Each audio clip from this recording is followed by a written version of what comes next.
Bonjour et bienvenue dans l'Instant T, votre quotidienne qui décrypte l'actu du Finistère.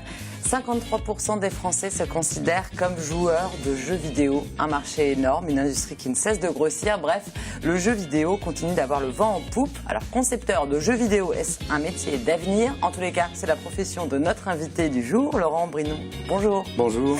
Alors, vous êtes développeur de jeux vidéo et vous avez lancé cette semaine votre école de jeux vidéo à Plougasnou. Sous forme de rendez-vous hebdomadaires, les ados vont pouvoir concevoir leurs propres jeux. Est-ce que vous êtes nombreux dans le Finistère à être comme vous, développeurs de jeux vidéo?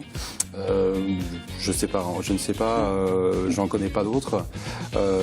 Après, il peut y en avoir d'autres, effectivement. Ouais. Aujourd'hui, tout le monde n'est plus basé à Paris, forcément, pour faire ce métier-là. On peut se déplacer, voilà, au bord de mer, voilà, et on peut travailler ou chez soi aussi, ou avoir un bureau déporté ailleurs. On n'est pas obligé du tout d'aller dans une grande ville. Et tant mieux, comme ça on a dans le Finistère.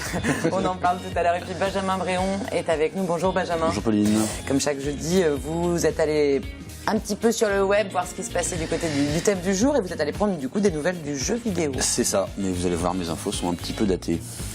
On va voir ça tout à l'heure, ce sera dans l'Instant Web. Et puis comme chaque jeudi, vous retrouvez aussi la brève de chambre de Sébastien Chante, ce sera en fin d'émission. Tout d'abord, on fait le point sur l'actualité de ce jeudi 11 juin. Une mobilisation timide à Brest contre la réforme des collèges ce jeudi matin. Une cinquantaine de manifestants étaient au rendez-vous place de la Liberté à l'appel des syndicats. Le 19 mai dernier, ils étaient pourtant 300 au même endroit. Depuis, le texte de loi a été adopté et sera mis en application en septembre 2016.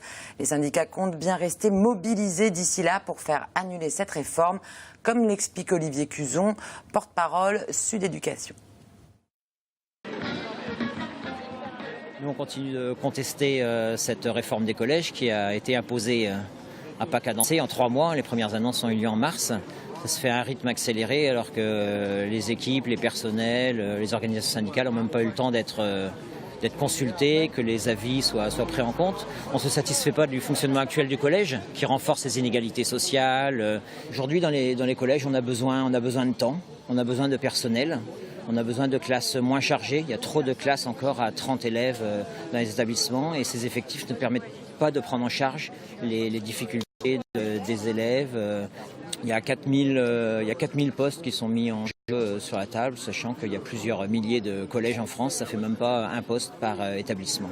La mobilisation est faible, il ne faut pas se cacher. Les taux de grévistes sont moyens, corrects. Il y a certains établissements qui sont mobilisés. Et c'est vrai que les gens sont déjà dans la fin d'année.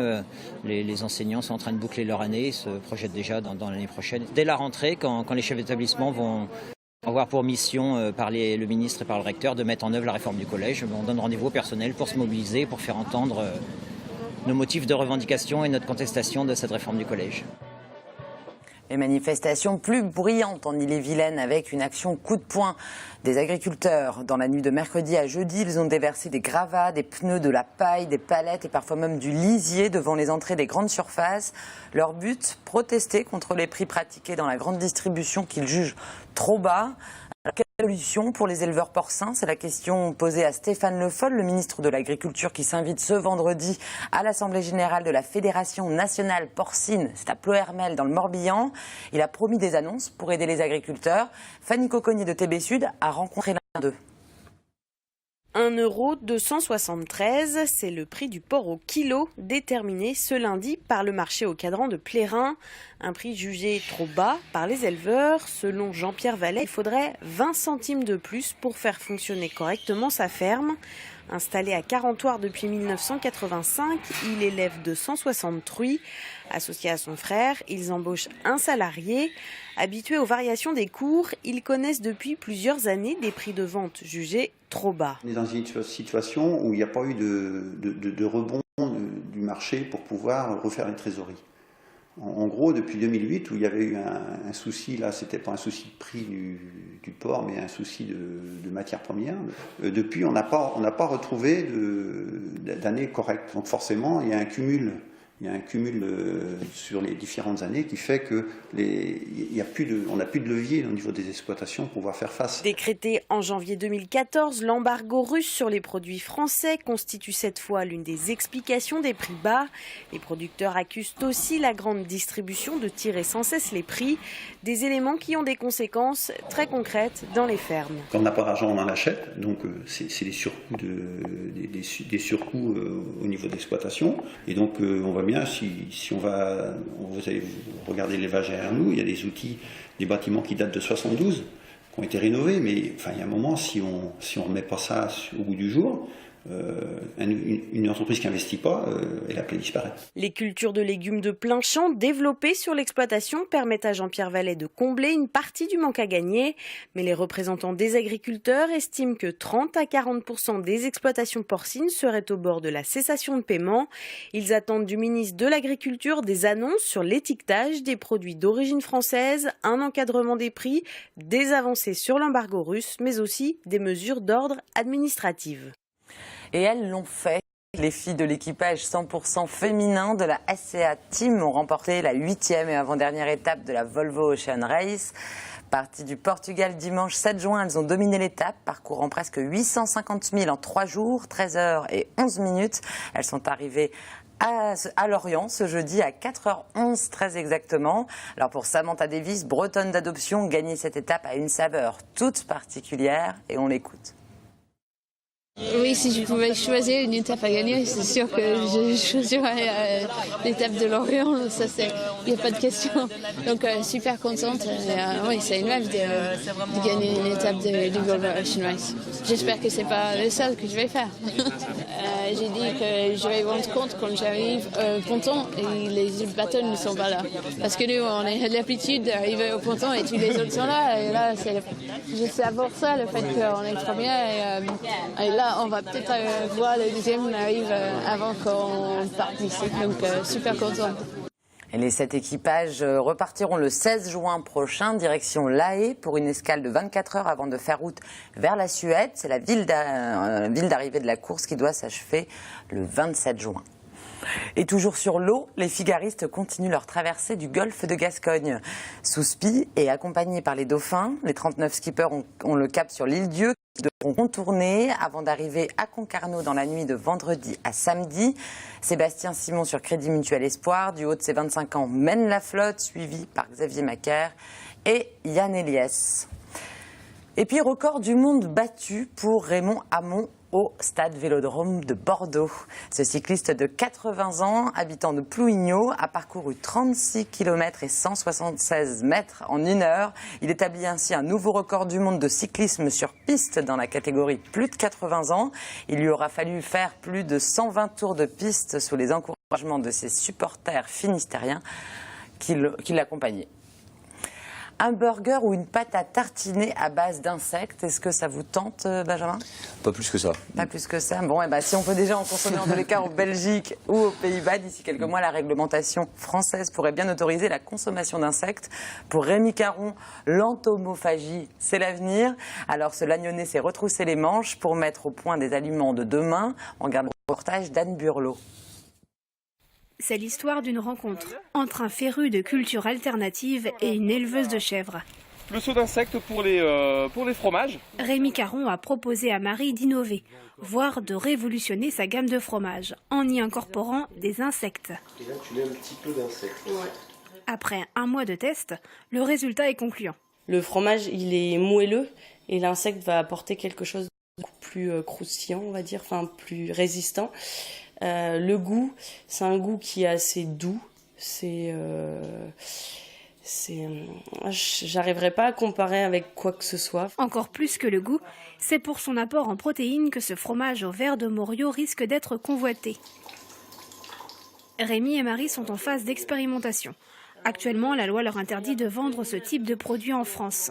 Aujourd'hui, on n'a pas le droit de déguster des insectes comestibles en France, tout simplement parce qu'il n'y a pas encore eu assez de tests par rapport à ces insectes. Mais une directive doit être proposée par l'Union européenne l'année prochaine, en 2016. Et c'est un texte qui va encadrer la dégustation d'insectes comestibles. D'ici un an, ce fromage atypique pourra probablement être consommé chez nous. En attendant, Rémi envisage de l'exporter dans les pays asiatiques. Ça sera très certainement considéré comme un produit de luxe pour plusieurs raisons. Le fait que ce sont des fromages qui sont fabriqués en France et les pays asiatiques ne mangent pas encore beaucoup de fromages là-bas. Le Trégorois s'est lancé un nouveau défi, concevoir une boisson énergisante et des crêpes, tout ça bien sûr à base d'insectes. Laurent Brinon, vous êtes donc concepteur de jeux vidéo. Vous travaillez au sein de la pépinière d'entreprise L'Embarcadère à Plougasnou. Vous avez décidé de transmettre vos connaissances en créant la Petite Sadie, une école de jeux vidéo. Alors chaque mercredi, depuis cette semaine, vous accueillez un groupe de 15 élèves qui vont créer un véritable jeu vidéo. Alors comment est née cette idée d'école de jeux vidéo? En fait, par rapport à la motivation des élèves eux-mêmes, des stagiaires que je reçois donc au bureau, et donc j'ai bien vu, je me suis rendu compte de leur vraie motivation, de leurs vrais besoins. C'est eux qui vous ont demandé en fait. C'est leurs yeux qui me l'ont demandé. Et donc ça m'a fait réfléchir. Et je me suis dit, bon allez, faut faire quelque chose. Et il était temps de transmettre effectivement dans une petite commune. Mais ça a fait boule de neige, et les enfants ont parlé entre eux. Et j'ai eu la chance en fait d'avoir des super profils. Alors justement, qui sont ces jeunes étudiants en jeux vidéo? Camille Pochet a assisté au premier cours ce mercredi à Plougasnou. Regardez. Pendant un an, ils partent à la recherche du roi Arthur et explorent la forêt de Huelgoat, armés de leurs souris, claviers et ordinateurs. Je m'appelle Léna, j'ai 9 ans. Charles Brinon. Je m'appelle Tanguy Tabaki et j'ai 15 ans. Mélina Brinon, 15 ans. Ce qui m'intéresse dans le fait de créer des jeux, c'est voir ce qui se cache derrière l'image et derrière l'histoire d'un jeu, voir comment ça se crée.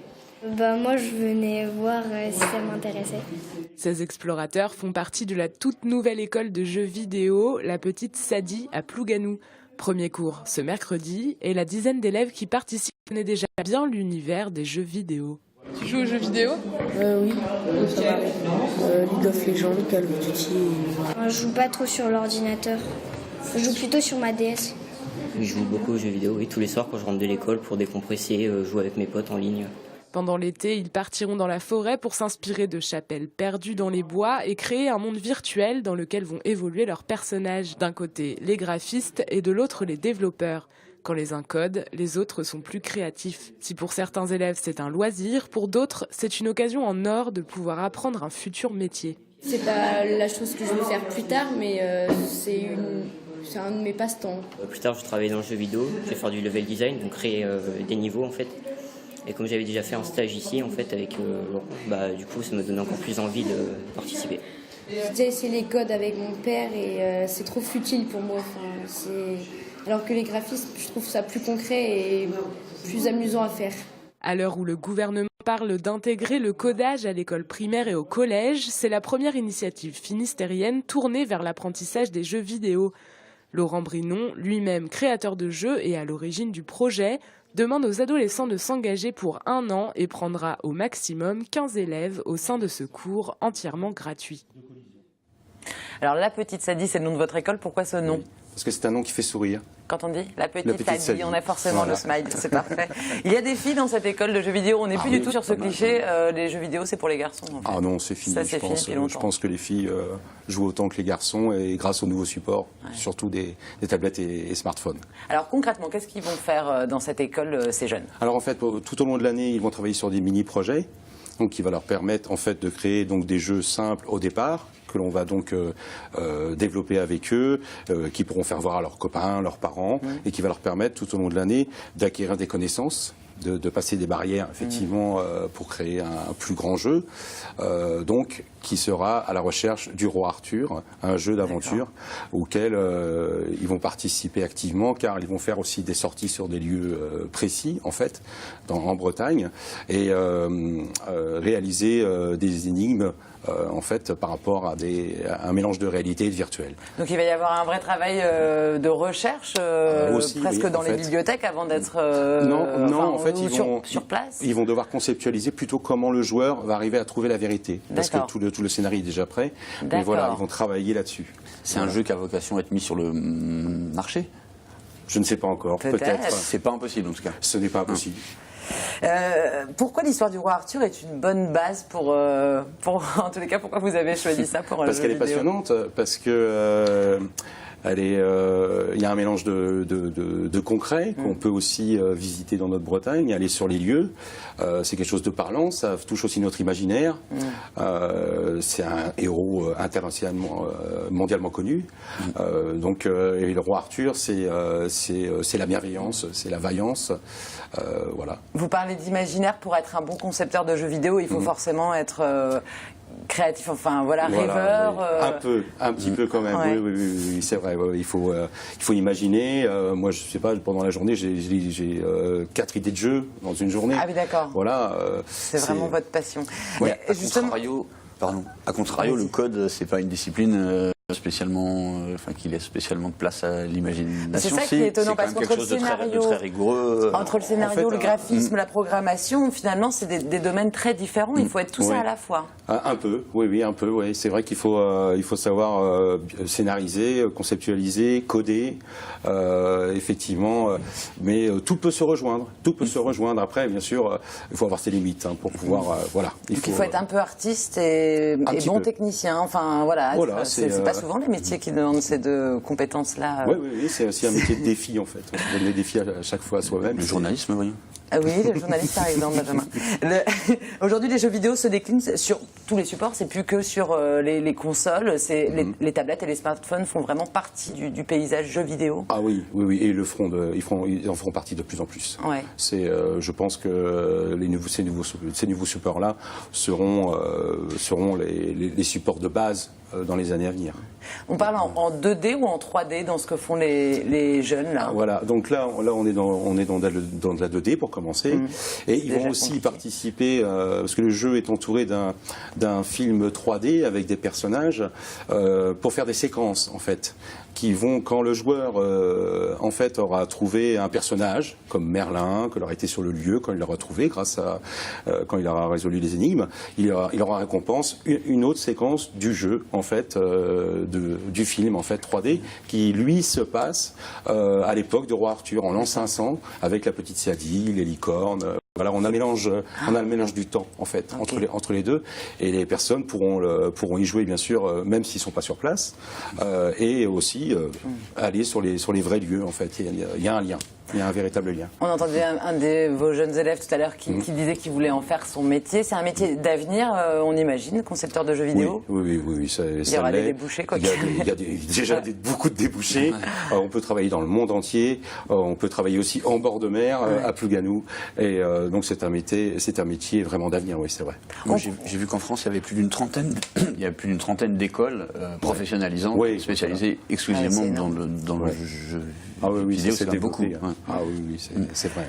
On va continuer de parler de jeux vidéo, mais dans l'instant web.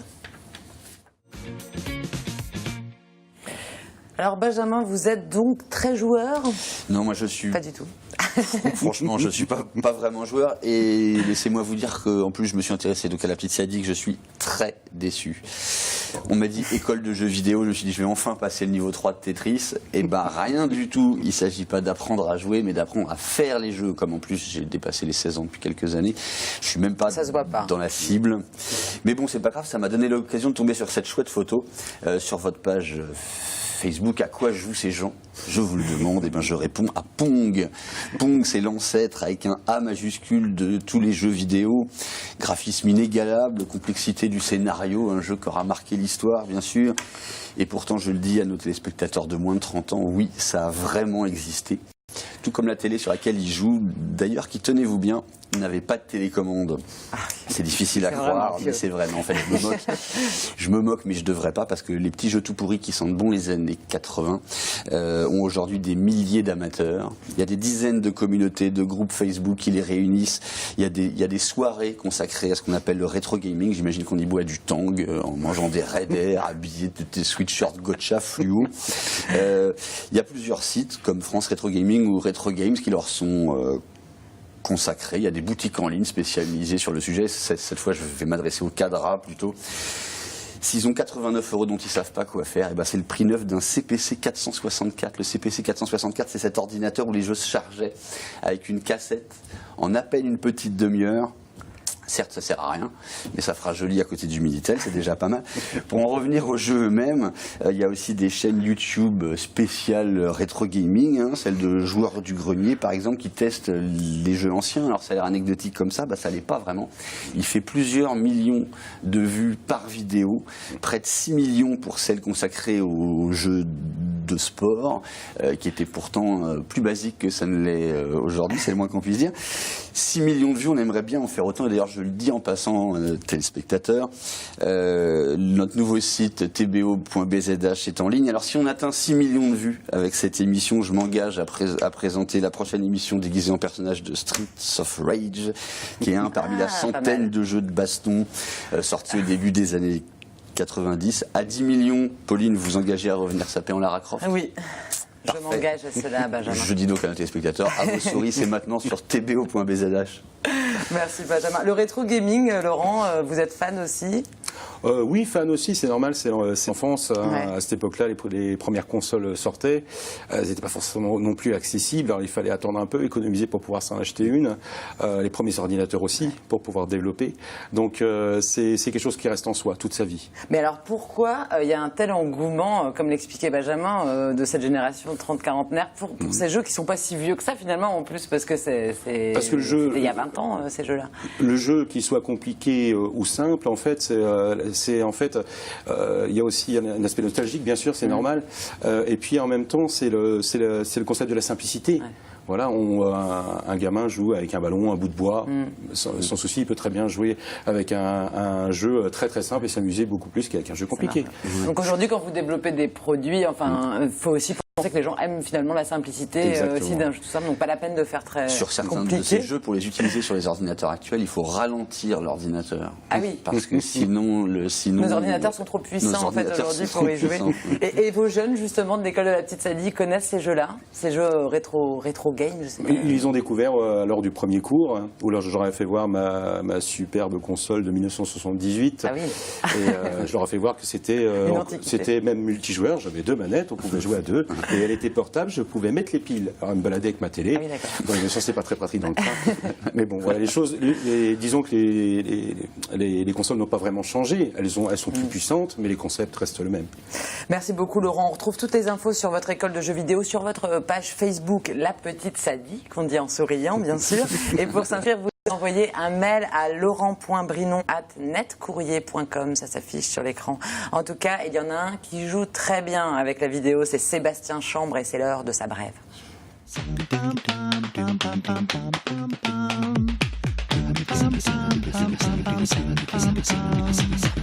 Afin de rendre le monde un tout petit peu plus léger, on pourrait se demander s'il y avait une plus grande part d'hélium dans l'air, est-ce que ça rendrait les phrases historiques plus intéressantes?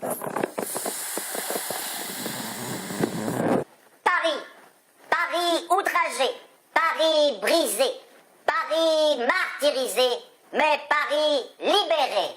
Français, je vous ai compris. À voter, à voter, à voter, à voter, à voter, à voter, à voter, à voter, à voter, à voter, à voter, à voter, à voter. Vive la République, vive la France. J'ai décidé de dissoudre l'Assemblée nationale. Allons enfants de la patrie. Casse-toi pauvre con. Vos papiers s'il vous plaît. Je vous déclare unis par les liens du mariage. Au nom du Père, du Fils et du Saint-Esprit. Amen. To be or not to be, that is the question. Ici c'est Brest. Vos papiers s'il vous plaît. Va ranger ta chambre. Va ranger ta chambre tout de suite. Va ranger ta chambre tout de suite ou je vais m'énerver. C'est fini ça, c'est fini ça, hein. Terminé. Je veux plus en entendre parler. Je t'aime. C'est pas notre tête. Et surtout, n'oubliez pas d'être formidable.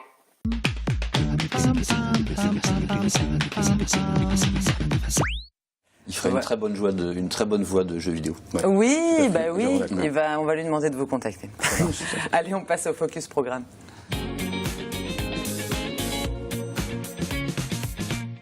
Et ce vendredi à 19h, ne manquez pas votre émission Bien dans votre assiette. Yvon Etienne s'est invité au lycée Fénelon de Brest, où ce sont les élèves qui ont fait la cuisine. On regarde un petit extrait.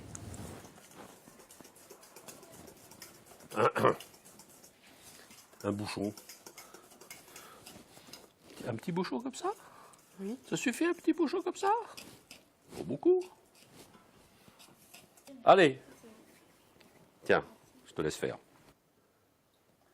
Oui, c'est un bouchon à la Maïté, là, hein, il nous a mis, là. Hein? Et voilà, merci beaucoup à tous les deux d'être venus sur le plateau de l'Instant T. Nous, on se retrouve demain, même heure, pour une nouvelle émission. D'ici là, passez une excellente soirée sur TBO. Ciao.